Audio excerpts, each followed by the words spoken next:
Resistance! We're the resistance! What? Why the resistance? I've always wanted to be part of a resistance.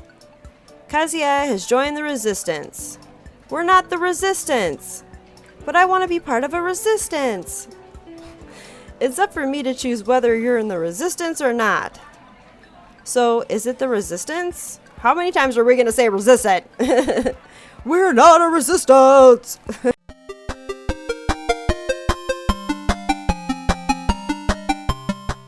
Hey guys, it's Katie and welcome back to Lucid Inciting Incident. In the last episode, we met back up at the rooftop, and then Shigure and Akira, they got into kind of an argument and everyone was freaking out. And then after that, we decided to go to an amusement park and we went on the tower drop, we went on a carousel ride, and now we just got back to the map to pick something else, so let's continue. My eyes are drawn to a large, oddly shaped building at the center of the map. It's clearly the biggest attraction in the park. What exactly do they have at this tech expo? You mean, what don't they have? You can pretty much find every Lemniscate device on display there, even their new tech that hasn't been released yet. Considering the building size, I can see how they can accommodate it all. It says here they're holding some kind of lottery drawing for weed? Weed? I double checked to see whether I read that correctly. Surely they don't mean what I'm thinking, do they? What? Why would they be giving that away at a drawing? I'm puzzled as well. Someone mind explaining what this WEED is? WEED is just an acronym for Wall Electric Energy Detector. It's a new Lemniscate cell phone that can run on power from a wall socket even without a battery. That sounds like an underwhelming feature to be so hyped about.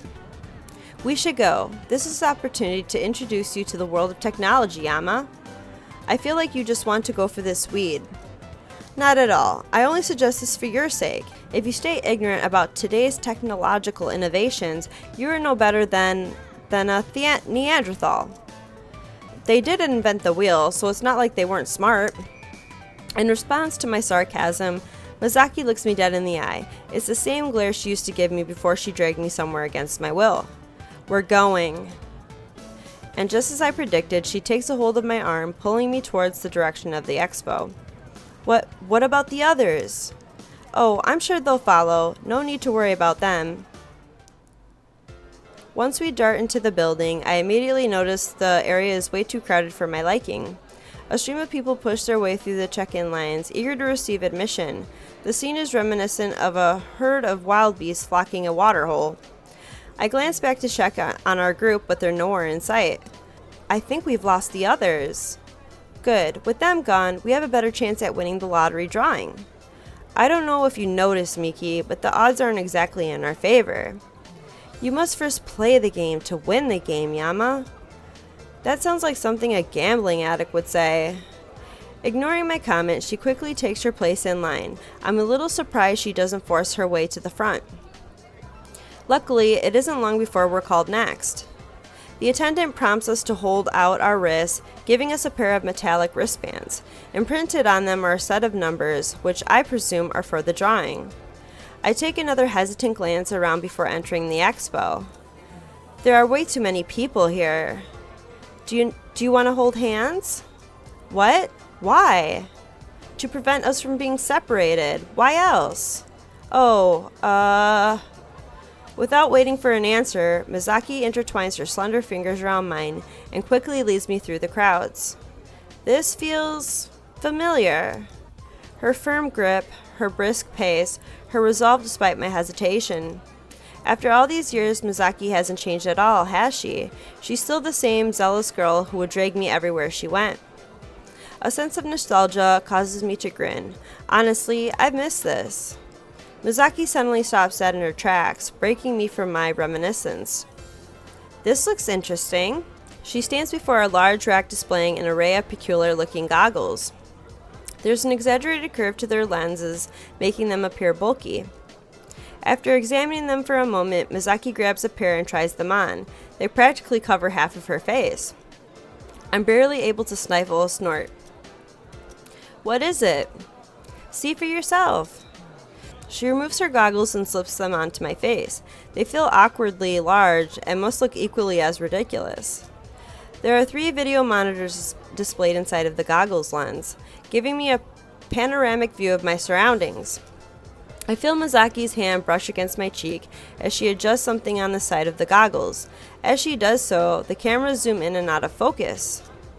They're called dragonfly lenses. They're sort of like panoramic binoculars. They're kind of impractical to wear, though. I remove the goggles and hand them back to her. She twirls them between her fingers, inspecting them closely. Maybe they were built to be sturdy? I guess that would make sense. Then let's try it out, shall we? Misaki draws back her arm and suddenly hurls them on the ground. Thankfully, they don't seem to break, but I can't help gasp in surprise. What the heck do you think you're doing? I just wanted to see if they were sturdy. Duh. You didn't have to smash them on the ground, Miki. What if they had broke? Then we would have been deep in trouble, wouldn't we? This girl, I swear she does these kinds of things just to mess with me. Before I can express my annoyance, a nearby commotion grabs my attention. I wonder what that's about. With mouths agape, a group of people are fixated on a large object hovering a few meters above their heads. It zigzags haphazardly in the air as it comes dangerously close from colliding into them. From where I'm standing, it almost looks like a drone. Watch out! In one swift motion, the drone changes its course and flies straight towards us. I'm barely able to push Misaki out of the way as it spirals into the display rack. Shards of metal and glass of the drone slide across the floor, but the goggles remain relatively undamaged. It seems they are pretty sturdy. Are you two alright? As Misaki and I regain our composure, a woman jogs over. Judging by her uniform, she must be one of the attendants running the expo. Yeah, we're fine, I think. I look over at Misaki, and she nods her head in confirmation. The woman breathes a sigh of relief at this, bowing her head apologetically. I'm terribly sorry. We were performing a demonstration, and the drone stopped responding to our remote commands. Demonstration? Oh, yes. Would you like to visit our booth? The least I can do is give you a demonstration of our tech. I'm not sure how that would compensate for almost killing us with one of your drones. Of course. Misaki, however, doesn't seem to mind. Wonderful. If you would too please follow me, I'll show you the way. After navigating our way past the crowds, we come to a stop at a large military-themed booth. It's impressive, to say the least. There are a number of electronics scattered about, but I haven't a clue what any of them are supposed to be. It's almost like someone just dumped a pile of scrap parts together and claimed it was state-of-the-art equipment. Or maybe I really am a Neanderthal who doesn't understand technology. Meh. The attendant places the drone, or rather what's left of it, on the counter. She takes a moment to examine the inside of the machine. With a solemn expression, she mumbles something under her breath. The Akaris are definitely not going to like this. Did I just hear her say the Akaris? Excuse me, do you mind telling us about them? About who? The Akaris. Oh, they're part of Lemniscape Board of Directors. This expo is sponsored by them, believe it or not. They're Board of Directors of Lemniscape? If Yaiko is actually related to them, then why aren't most people aware of it? Unless they don't share a lot about their personal lives with the public. That seems pretty plausible, actually. Are you two ready to see something interesting? Before I can think more on it, the attendant prompts a large tablet on the counter for us to see. She expertly swipes her palm across its surface, resulting in an assortment of colored patterns to dance across the screen. The patterns gradually warp into a digital face of a man. Misaki gapes at it admiringly. This is Max. Say hello, Max. Hello. It is a pleasure to make your acquaintance. Contrast to his appearance, the inflections of Max's voice sound very human-like. It's almost a bit disconcerting coming from something that looks so artificial. Max is one of our newly developed AI programs.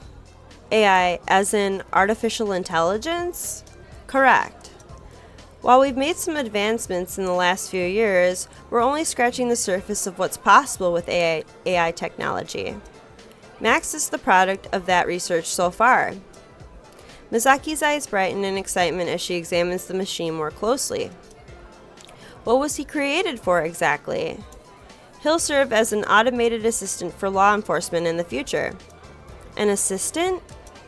Mac collects massive amounts of data from various sources and uses the information to determine suspected criminals. He would then relay his findings to the user in charge and suggest what action they should take based on the situation. But isn't it possible for him to mistake someone for being a criminal? Highly improbable. If anything, Max would be more efficient than humans. His judgment wouldn't be clouded by emotion. I see. Curious, Misaki reaches out to touch the monitor. Forgive me for asking, but may I have your name? Startled by the machine's sudden inquiry, Misaki jumps back, holding tightly onto my shoulder.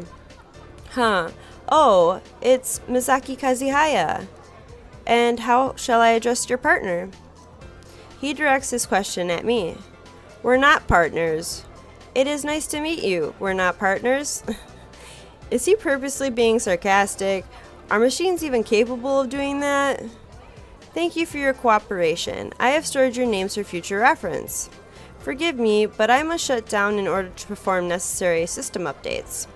Ah, of course. Have a good rest then, Max.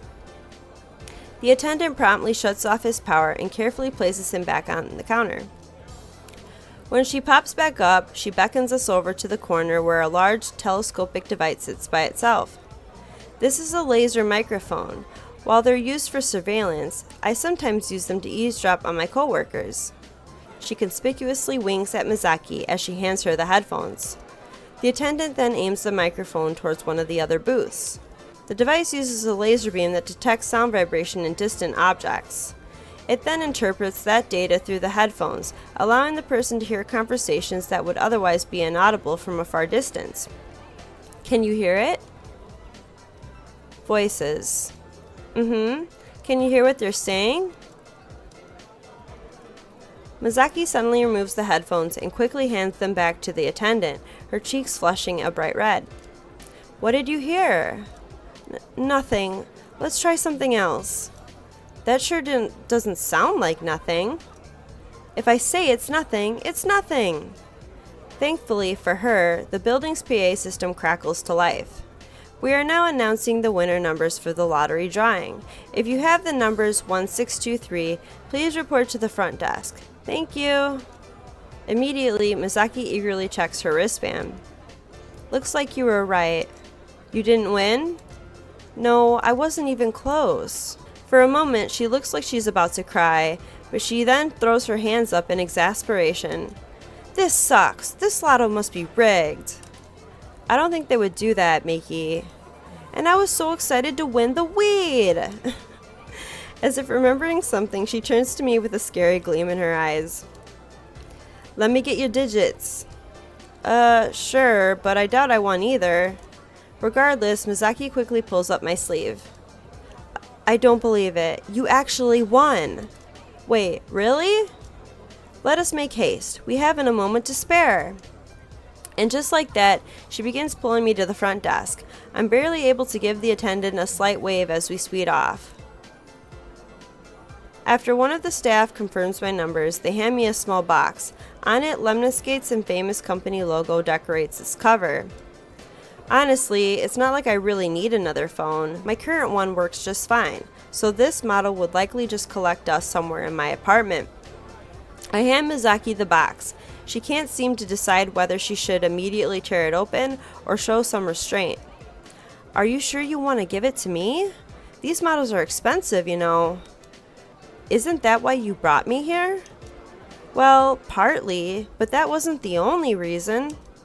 I just wanted to spend some time with you since we haven't talked much lately. Besides, it's not like I'm some heartless tech idiot who just used you as a tool. I can't help but smile at that. She seems to take this as confirmation to unwrap the cell phone from its case. Oh, the camera resolution is a lot higher than my current phone. Why don't we take a photo together and try it out? Photo? Of the both of us? Camera shy, are we? Well, no, but... Misaki suddenly hooks her arm around my shoulder, pulling me close. I feel my cheek pressed against hers as she positions the phone for a good shot. Say cheese! Unprepared, I'm temporarily blinded by the flash of the light. It takes a moment before my vision comes back into focus. Oh, sorry, I didn't realize the flash was on. At least you didn't blink. As she shows me the picture, I can't help but cringe. It's high resolution, all right. You can see every detail of my face as I awkwardly wince from the flash. Misaki, however, looks as perfect as ever. I guess she really is cut out for the modeling business, isn't she? Handing Misaki back her phone, my own phone suddenly trills in my pocket.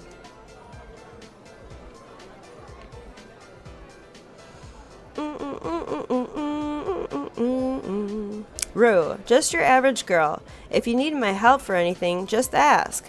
Hey, where did you and Mickey run off to? Hello? Did you forget how to use your phone? I just reported a lost child to security. We'll be waiting near the food court whenever you show up. Who is it? Rue, she's wondering where we went. Oh, then let's not keep her waiting. Misaki takes my hand once more as we both make our way out of the expo. When we meet back up with the group, it's apparent Rue isn't happy with me. She avoids eye contact, focusing her attention on the hot dog she's munching on. Hey, look who decided to join us again. It's not like I was given much of a choice. I stare poignantly at Misaki, but she only grins. So, are you guys up to heading somewhere else? Anywhere's fine with me, man, long as it's fun. I shall leave the decision to you. You are the navigator of this expedition, Cap. Just lead the way and we shall follow, even to the depths of Hades. Okay then. I pull out the map and give it another skim.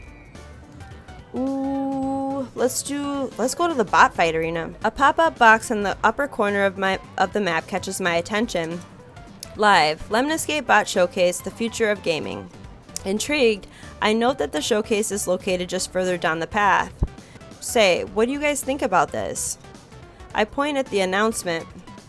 Robots? Say, Cap, do you think they'll be fighting giant monsters?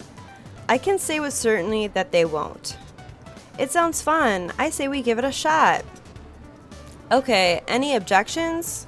Yes, your shoes, minion, need an upgrade. Why, you haven't bought a new pair since I first met you. Objections to the bot showcase. Let's go. Wait, smiling? Genuinely? For non-food related reasons? I don't think I've ever seen Airi so excited. We can pop by. If it's not interesting, we'll go to something else. No one else says a word. I take this as confirmation and head down the path. Just behind a metal building, a modest portable stage is set up, flanked by screens projecting a live closer view. A row of assorted small mechas are lined up at the edge of the stage, in front of which stands a Lemniscate representative. It's Governor Mecher, but in real life? We settle right in front of the stage. There's not many viewers besides us. Looks like the staff is still setting up. I wonder if they'll let people actually try them. I hope so. What use is a showcase if the target audience can't even try it? I don't know. These kind of things usually involve demonstration matches to make the technology look a lot better than it actually is. That doesn't seem likely. They may just choose a victim to beat up. That ain't fair, man. Whoever they choose to represent Lemniscate will probably be as unstoppable as a final boss. It does not matter. It is a game, and game must be played by the rules. She's so cute. I'm about to ask Airi what exactly this cryptic piece of information means, but a blast from the speakers quickly ends our conversation. Come one, come all, and see for yourself the top-of-the-line fighting bots, straight from Lemniscate Laboratories. Robotic fans, you might want to listen up. A crowd begins to form behind us. Attracted by the representative's announcement, I notice that the wide majority of people are young adults. Lemniscate definitely knows their target audience. This is one of our star beta testers, Raiden Rumble, Ajibana. He will be showing you some of the awesome stuff that this new generation of bots can do. The representative steps back from the stage, leaving room for a big man with short cropped hair to step to the front, holding up his robot of choice. It's medium-sized, around as big as my head, sleek in shape, and boasting beautiful colors of deep cobalt and silver. The crowd oohs and ahs in appreciation. Oh mama, I've got to get me one of those! The beta tester, Rumble, steps back and gently lays the robot on the stage. Cameras zoom in for a better view, ready to capture the action. The crowd waits with bated breath as Rumble cracks his knuckles. He holds out his hand, into which the representative places a sleek controller. The mayfly extends. Perform its duties required, and it is no more. Because, yeah, I think a mayfly only lives for, 1 day, so... And suddenly, the robot is alive in a whirl of silver and blue, leaping around stage like a dancing grasshopper.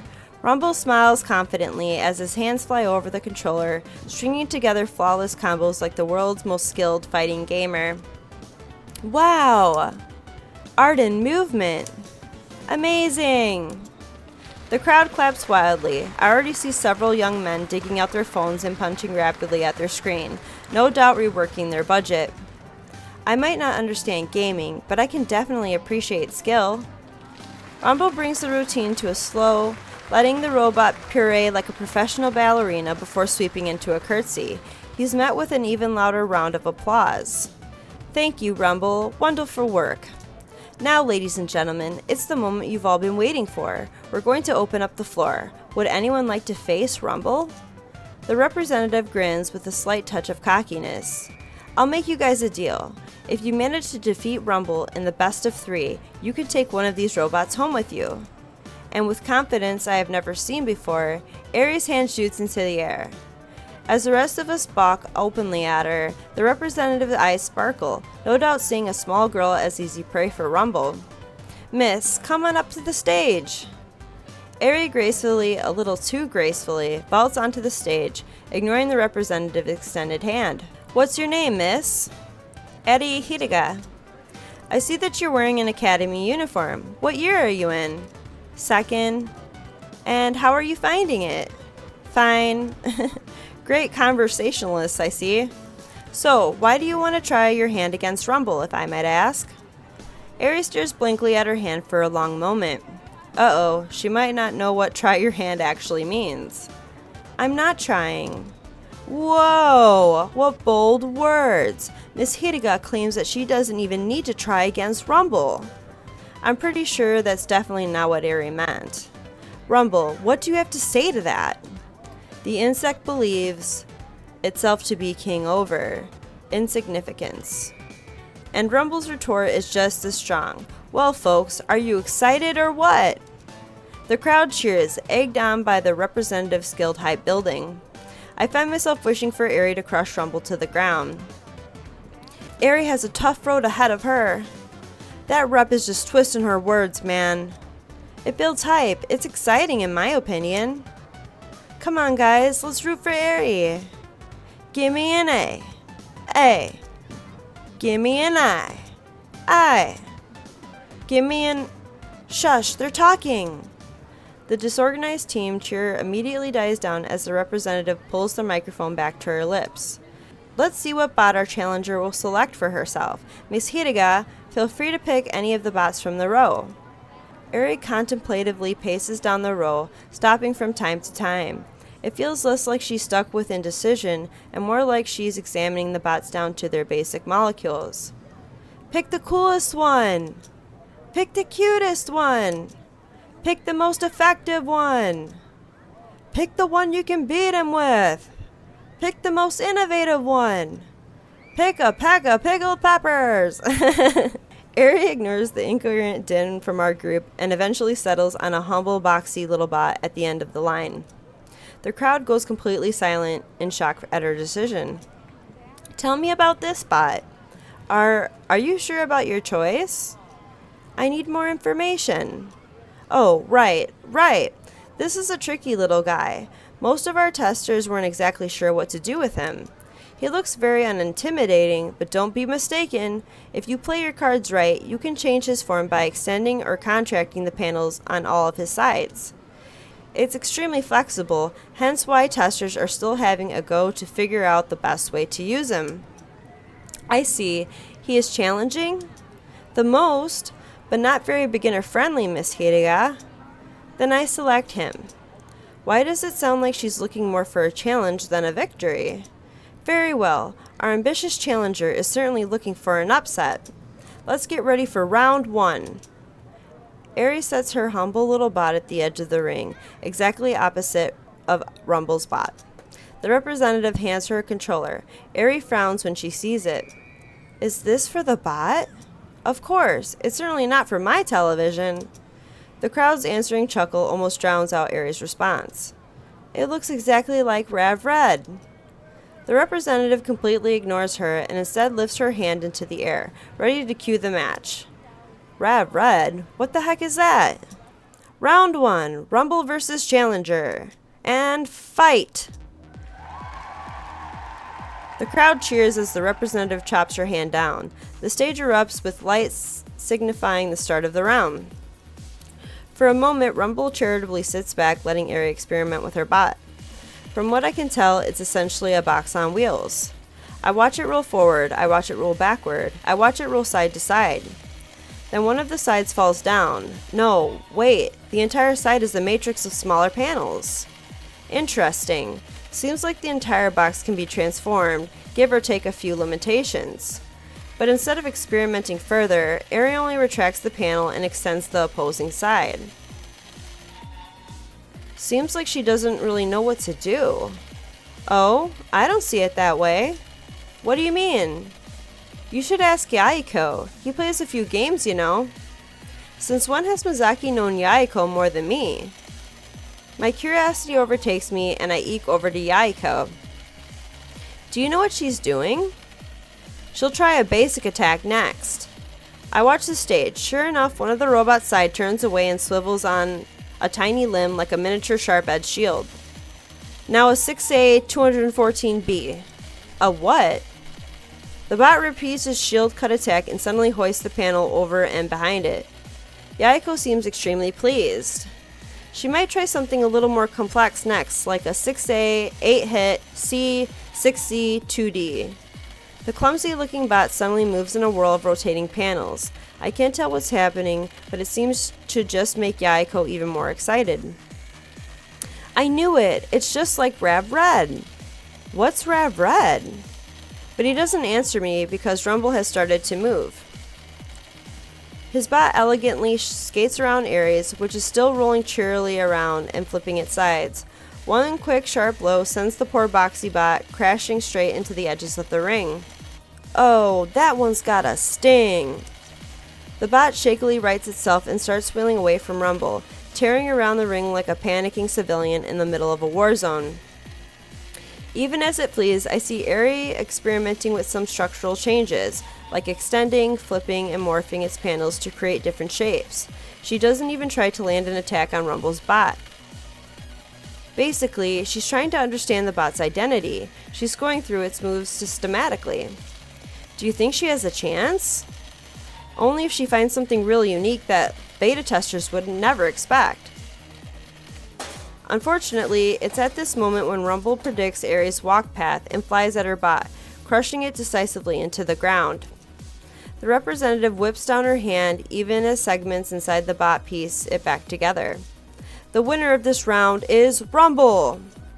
The crowd politely claps. It's clear that, to their eyes, Airi doesn't have a fraction of a chance against an experienced beta tester. But I saw some promise in the way she was messing with the form of her bot. A bot with structural changes. As you can see, it only takes a few seconds for a bot to repair itself. No more long waiting between rounds. Players, are you ready? Airi nods quietly, a faint smile flickering across her lips. Rumble says nothing. Round 2, and fight! This time, Rumble immediately explodes into action. His bot leaps gracefully at Airi's. Airi barely manages to swerve it away before the ground where it was standing is angrily dented. Rumble's assault is relentless. He never allows a single second for Airi to recover, chasing doggedly after her bot without a break. Not once does his bot lose its footing or crash into the wall. Such is the extent of his control. And then, right before his latest jump is about to crash into Airi, Airi flattens her bot into half its original width with a swirling mass of panels, narrowly dodging Rumble's strike. She takes the split second required for Rumble's recovery to bounce back to original size. Slamming panels straight in Rumble's back is an unhurried, smooth combo. Yaiko grins widely as Airi pummels Rumble around in a terrifying wall spin. Why is he over there? Yaiko, don't scare me like that. Dude, her combos are slick. I should fight her sometime. As he's finishing this sentence, Rumble's bot suddenly shimmers and gives off a short pulse of energy, sending Airi's bot flying back. Dude, I didn't know these bots had bursting. I have no clue what he's saying, but that doesn't stop me from enjoying the match. Airi is clearly getting the hang of her bot. She changes into diagonals, L-shaped patterns, and even fox curves to dodge Rumble's attacks. Sometimes his bot lands a glancing blow, but it's never severe enough to catch her in a combo. Finally, she manages to curve around his bot and slam one final combo into his backside, sending it crashing into the ring. The crowd claps, but this time, they seem much more impressed. Even the representative looks surprised. Solid display, challenger. This round goes to you. Rumble's face is completely motionless. He doesn't even look dismayed. Dude, this next round is gonna be so intense. What do you mean? You'll see. Within seconds, Rumble's bot has reassembled itself and returned to its original position. Airi is smiling in utter satisfaction, as if she's completely forgotten that the audience exists at all. Maybe she's just having fun playing with the bot. The final deciding round, ladies and gentlemen. Will Rumble be able to redeem himself, or will the challenger score an unprecedented underdog win? Tongue twisters. God dang. 3, 2, 1, fight! If I thought the last match was intense, this one is just a blur of color and motion. It's clear that Rumble is no longer holding anything back. His bot moves with crazy speed, but above all, total control and precision. Airi's movements are clearly rougher, even though she's mastered the structural reorganization of her bot. It almost looks like she's not used to 3D space. Come on, Airi, you can do it! The fate of the world rests on your shoulders, chosen one. Airi barely skates out of Rumble's favored landing combo, but she turns so sharply that her bot stumbles away. Rumble's lips twitch into a smirk. It was an honor, but your time draws to an end. May you make your peace. And he hits her solidly, sending her bot flying into the air. Yaiko winces. It's over. Air combo into a ground pound. But as Rumble leaps after Airi, she flattens into a vertical plank that better cuts through air resistance, falling before he can land a blow. Although surprised, Rumble reorients his bot to hold out its foot for a single devastating dive kick. I don't see how she can get out of this. Trying to change forms and move will take too long, but she can't move while she's still a plank.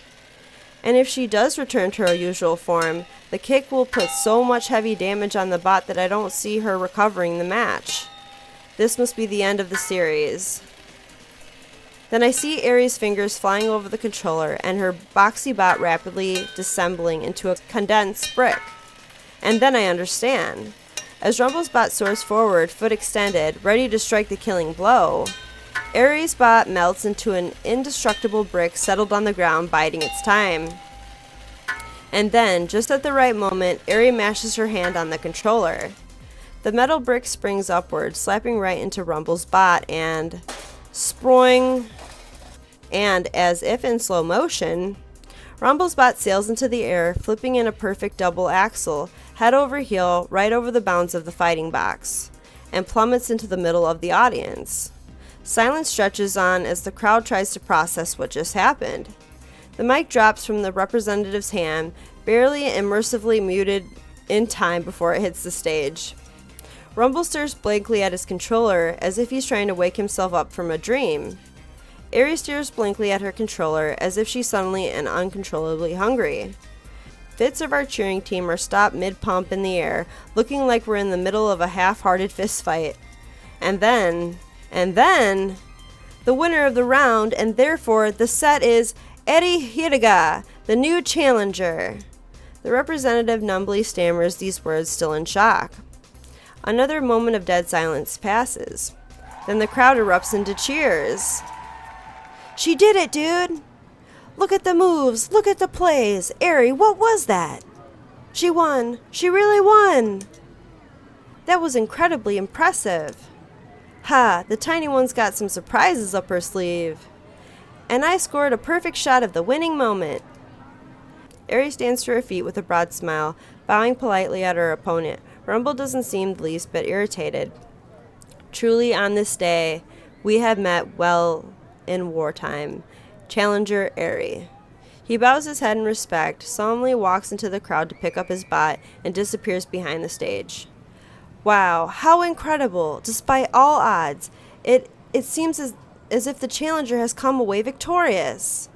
Miss Hidaga, what are your thoughts on Miss Hidaga? But Airi has already walked to the edge of the stage, seemingly ignorant of the representative's queries. She quietly leaps down only to get swarmed by our group. Good job, Airi. That was amazing. You really showed them. How were you able to understand the system so quickly? The controller plays just like Rav Red. The fighting game, right? Yes, you play? But of course, you see the Rav Red Mecha Warrior was actually the inspiration for the design of President J. Graves' bot. Just like all roads lead to Rome, all of Yaiko's comments lead to Governmecker. I see. Perhaps we should play sometime. She sounds hesitant at the idea, but I can't discern why.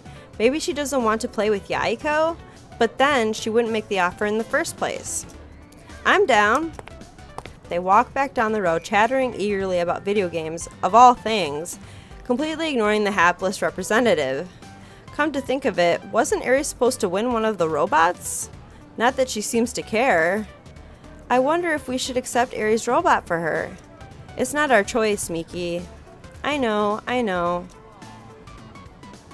I lead the group back to the map, showing some mercy on the poor representative. After all, her higher-ups can't be too happy about bargaining a new prototype on a whim. It's probably best if we let this be, considering that the only person who deserves to care is Airi. And Airi, well, she seemed happier about playing with the bot than the actual victory itself. Airi and Yaiko are already waiting for us by the campus map. Dude, you guys are so slow. Maybe you're just always in a rush to go places. Some people like leisurely walks.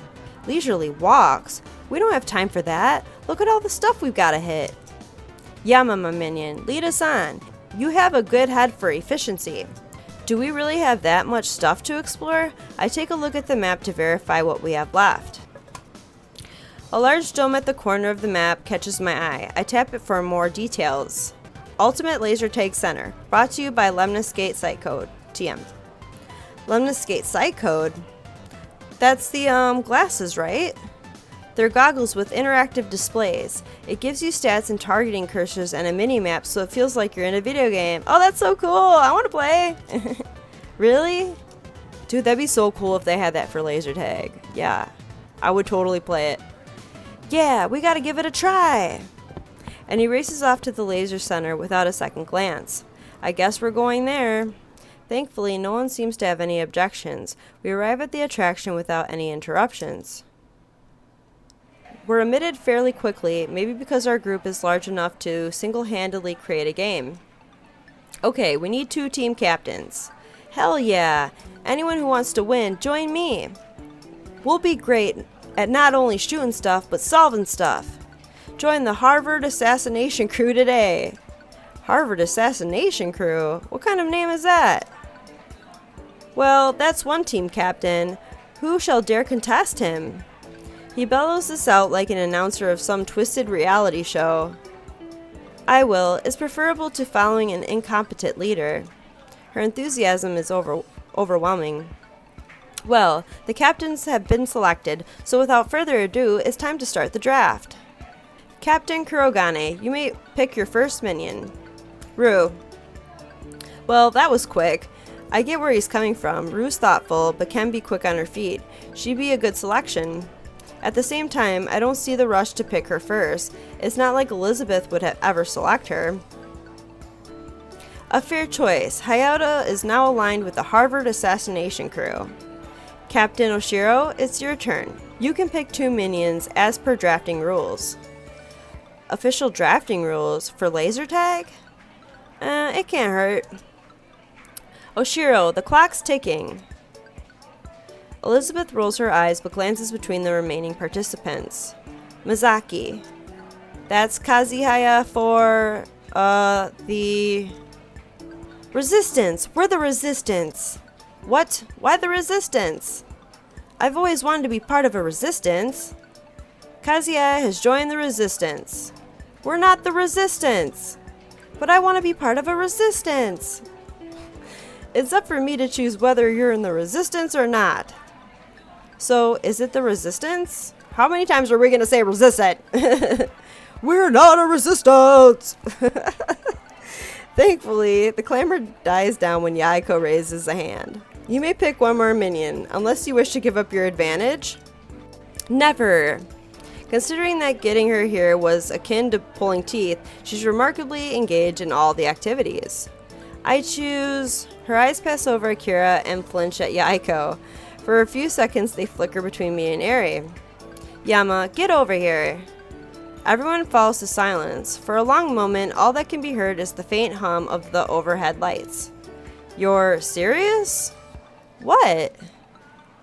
You weren't exactly happy with Yama earlier today. Can I pick who I want? I'm the captain. You want him? Not like that. I just want to win. Is that so wrong? No, nothing wrong at all. Guess we better get this show on the road, eh, folks? Captain Kurigane, your selection? You may choose 2 minions. Well, ain't you playing? That I am. Coming over to the Harvard assassination crew. Sweet! As Yaiko skips on over, Rue gestures wildly to Masato, tiptoeing to whisper in his ear. After a brief second, he nods. And the second one is Airi. Airi only blinks for a moment, but at Rue's friendly wave, she travels to Masato's group, which places Karube on the Resistance by default. It's not the Resistance! So, without further ado, let's get this game underway. Don your gear, players. We'll see you on the fields of justice. With that, Masato leads this group to snatch up some lightweight vests and goggles and dash into the black room. Elizabeth gathers us into a tight circle, her expression unreadable. Right. I believe it would be of optimal efficiency to place 2 members on assault, 1 on defense, and 1 as an intermediary. Misaki, what do you think of defense? Probably because she trusts Misaki the most. Excellent idea. Good. Yama and I shall lead the assault. Probably because she wants to keep an eye on me. Akira, leave it to me. Top tier intermediary coming right up. What does an intermediary do? As we have 2 members on assault, you'll mainly be covering for Misaki. However, Misaki will generally stay in one location, while you run patrols. Gotcha. Mediocre class intermediary coming right up. Elizabeth clearly ignores this. Instead, she heads to the rack, tossing vests and goggles at us. Yama. Yes, Your Highness? Don't be stupid. Yes, Your Highness. Although, that might prove to be too difficult for you. I feel inspired already. Right, we've wasted enough time. Let's go. Wait, what about the team chant? We don't need one. She moves to the door, but Akira tugs on her elbow. We can't start a war without a chant. It would be a travesty. Apparently, it would be a travesty if we use our time efficiently. Aw, come on. Team bonding is just as important as tactics and individual skill. Fine, but make it quick. Akira salutes with her cheery wink and gathers us into a huddle. She speaks breathlessly, her eyes shining with enthusiasm. A day may come when the courage of men fails. Quickly, I said. Blah, blah, blah. This day we fight. Long live the resistance. Ah, heck, why not? Long live the resistance. Let's go, go, go. Deploy, deploy, deploy. We bolt into the dark room in our vests. Oh, this is so cool. Look at this. Dude.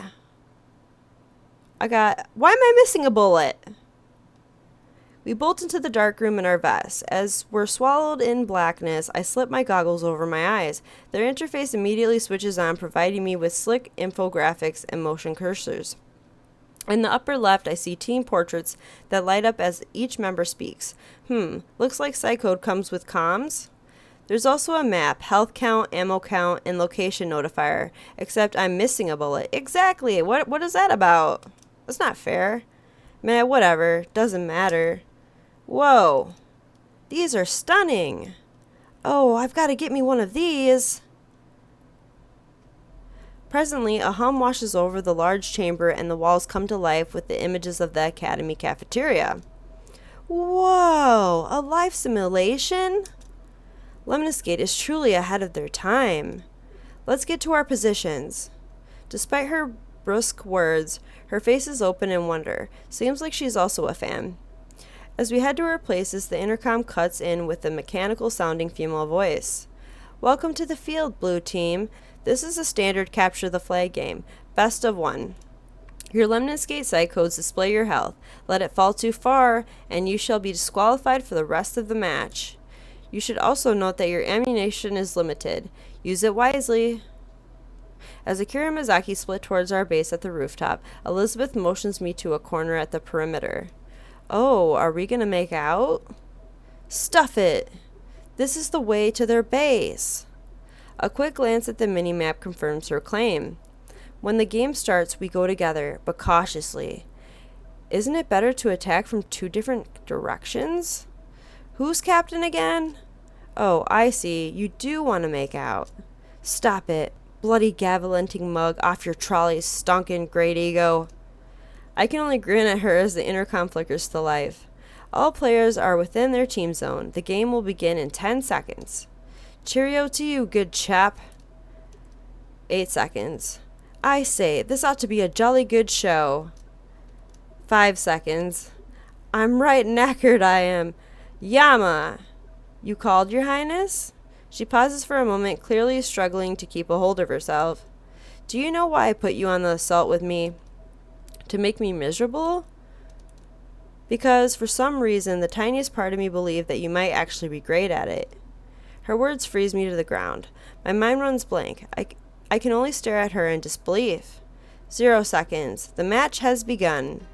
A high-toned bell rings through the room. Elizabeth turns her attention to the corridors. Let's go! Yeah. Okay. She stalks through the courtyard. Even as I follow her, my thoughts are a jumble in my head. Great at it? Great at anything? How could I be great at anything? I can't even do anything mildly well. Great? And why would Elizabeth tell me so? The girl who hates my guts? The girl whose guts I hate? Why would she say that I could be great at something? Stop! She throws out her hand. It collides with my chest, sending a rush of sparks up my spine. I quickly step back, shaking the feeling off. There, Yaiko Akari. I turn to where she's pointing. Yaiko is seated on an artificial ledge, his gun on his lap. How foolish. He won't even be able to shoot back. Guess we better take care of him. I swiftly raise my gun, but Elizabeth slaps at my hand. Hold your gun properly. Excuse me, Your Highness. I didn't realize that laser tag had rules of combat. It can only help your accuracy, you know. She raises her own gun, her voice lowering into a concentrated whisper. Steady breathing, proper stance and grip are important, but a good trigger pull is what can make it or break it. Her posture shifts carefully, as if gunning someone down was a common occasion. With laser-like focus, she finally moves her finger to the trigger. One sharp flick of the finger, the trigger clicks and Yaiko immediately jolts up, hands flying to his goggles. Yo! Somebody shot me! That should have been a fatal shot. Laser tag would be really short with fatal shots. Oh, be useful and shoot something. I obligingly poke my gun out of the hole and fire blindly. Damn! Yama, you're using too many bullets! We still got 2 people left. Aha! There you are! Not what I had in mind. And he missed all the shots! You have a mind? Shut up and run. We race through the obstacles as shots sound all around us. Finally, we find an out-of-the-way corner where we pause to catch our breaths. Right, we must have a new plan, such as... Yaiko's the only person on defense, and we pass no intermediaries on our way here. Paired with Mazuto's personality, it's highly likely that 3 people are on assault. So Misaki will be overrun. They probably have the flag by now. Oddly enough, I can respect her at the moment. She seems to know what she's doing. Well, where does that leave us? We'll have to kill them on our way back. Akira, come in. What's your status? Akira! Right, their comms must have been shot before they could alert us. We're on our own, Yama. So what's the plan? You take the red flag and sprint back to our base as soon as possible. I'll hold them off while I can. But that's suicide! She draws her chin up and gestures to the entrance. Then it shall be a worthy sacrifice. Now go, and don't look back. Every passing second is a second wasted. The pulsing warble of laser guns draws closer. I obligingly dive around the corner and scoop the flag into my arm as Elizabeth screams, "Long live the resistance!" Maybe she's taking this a little too seriously. Well, I guess it's up to me to get the flag to our base before Mazuto gets back to his. I sprint at full pace, winding through the simulated campus as I hear Elizabeth goading the other team into chasing her. With the flag in tow, I haphazardly make my way back to base. I've only got so much time before Elizabeth is shot. I'm hit! Looks like Mazuto actually left someone behind as a guard. Oh! I swing around just in time to see a small figure diving behind cover. Crap, my health is at 50%. At the very least, I still got a few chances left. Admittingly, laser tag would be pretty boring if it followed a one-shot, one-kill system. My grip on the pistol tightens as I peer from my little refuge. I line up my aim so that if the guard emerges, I have a chance to take them down first. Get her! I can't react fast enough. Neither of those shots hit when the guard darted from cover to cover. 4 shots left, and it feels like I couldn't hit them even if my gun was full. Get her! I'm down to 25% of my health, maybe 20 meters away from capturing the flag. After all of Elizabeth's hard-earned work, too. Ah, screw it. I charge towards the black table, ignoring the danger behind me. Standing around like that is just going to get me killed. I dive behind the nearest piece of cover as I hear the enemy's laser pistol blare to life. It's down to the wire now. Final chance, right? I stand up, blindly firing my remaining shots at the figure that was just a few feet away. The figure drops her gun in defeat as a dead icon pops up over them. Yeah, you got her! I'm dead. With that, Airi places her gun on a nearby bench and pulls out a peach to munch on without a second thought. I lost. I'm gonna have myself a peach now. Apparently getting killed doesn't mean much. That was somewhat anticlimactic, especially given how lucky I was to have shot her despite me firing haphazardly. Beggars can't be choosers, though. I promptly plant the red flag on our stand. It glows in response, and after a second of humming clicks into place, a clear high tone brings the game to a close. Game over. Victory to blue. The hell? Please exit the room. But I got the flag! Please stop arguing with the artificial voice and exit the room. Mazuto's grumbling is prominent, but I notice dark shapes converging at the exit. Guess I better follow them. It takes a few moments to adjust to the blinding sunlight. Still, everyone seems to be fairly happy. Everyone except Mazuto, of course. We're the rightful winners! Well, we would have been if someone didn't go out on a wild goose chase instead of returning the flag. Why is he over there now? This game is just being so weird. I really hope it doesn't keep doing this for my whole playthrough. I just don't want the video quality to be, really bad. I don't know. I was gonna, soon as I caught up to the trash talker, I mean. Then you probably shouldn't complain. Amidst the commotion, I noticed that Elizabeth is strangely quiet. I was expecting her to gloat with her victory, maybe toss in a few snappish better than thou comments here or there. But she's just standing by the map, a faraway look in her eyes as her lips are pulled into a smile. Well, it couldn't be helped. We had the best leader, you know. I bet Yama took charge. Oh no, we were led to victory beneath the banner of the wise Elizabeth Oshiro. She came up with all those fancy tactics and everything. To everyone's surprise, Elizabeth blushes slightly and lowers her head. Really? Good job. Thank you. Somehow, those simple words feel like more than a compliment. Yeah, let's keep going. I'll get my revenge. Oh, I'm counting on it. Thankfully, the confit feels teasing rather than biting. I return to the map with a smile to pick out the next destination. Alright, I'm going to choose Ferris wheel and then I'm probably going to end the episode. Because this is taking a while. Alright guys, I'm going to end this episode right here. Make sure you share the content. If you enjoyed this episode, please leave a like. And make sure you subscribe and hit the bell button for more episodes of Lucid 9 Inciting Incident. You guys have a great night. Bye!